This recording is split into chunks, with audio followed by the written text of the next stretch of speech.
Di Quran itu ada beberapa lafaz yang maknanya itu tidak semestinya. Saya ulang lagi, di Quran itu ada beberapa lafaz yang maknanya itu dari awal tidak semestinya.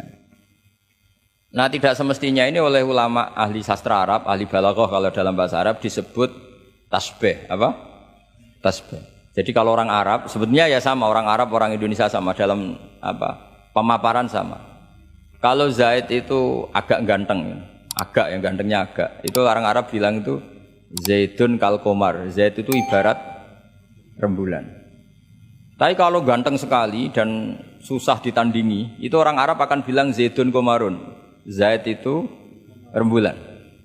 Sehingga dalam kitab-kitab madaih, kitab-kitab yang memuji Nabi itu disebut anta samsun, anta badrun. Engkau ibarat matahari, engkau ibarat rembulan. Itu adat tasbihnya, kata seperti dibuang. Apa kata seperti? Dibuang.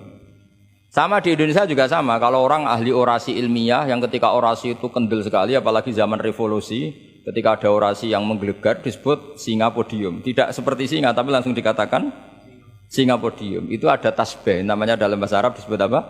Tasbih. Nah, problemnya ada beberapa ayat yang dari awal Allah menggunakan itu tidak untuk makna semestinya, tapi untuk apa? Tasbih. Tasbih itu ya tadi hanya menyerupakan, berhubung sesuatunya detail, adat tasbih, kata seperti itu dibuang. Misalnya gini, inna min azwajikum wa auladikum aduwwal lakum. Istri kamu, anak kamu itu musuh kamu. Oh, itu kan ngeri, masa anak sama istri dikatakan musuh. Nah, tentu itu ada proporsinya. Ketika anak istri kita tidak menopang kesalehan kita, tidak menopang ketaatan kita, maka perilakunya sebagaimana musuh. Tapi ketika mereka baik, benar-benar baik, kata Nabi, sebaik-baiknya pemberian dari Allah dan sebaik-baiknya mata udunya adalah almaratus solihah, wanita yang solihah, yang membantu kamu menjadi orang baik. Artinya apa? Ada proporsi di mana perempuan digelari musuh, distatuskan musuh, ada proporsi di mana perempuan berstatus pembela atau penopang ketaatan. Ya sudah seperti itu. Nanti kalau baca Quran, baca hadis seperti itu. Di mana wanita dipuji maknanya kayak apa? Ketika dikritik maknanya kayak apa? Lelaki juga gitu sama. Sehingga banyak ulama yang merumuskan hubbul mal misalnya, mencintai harta. Itu hukumnya gimana? Ya kalau untuk kebaikan ya baik, kalau untuk keburukan ya buruk.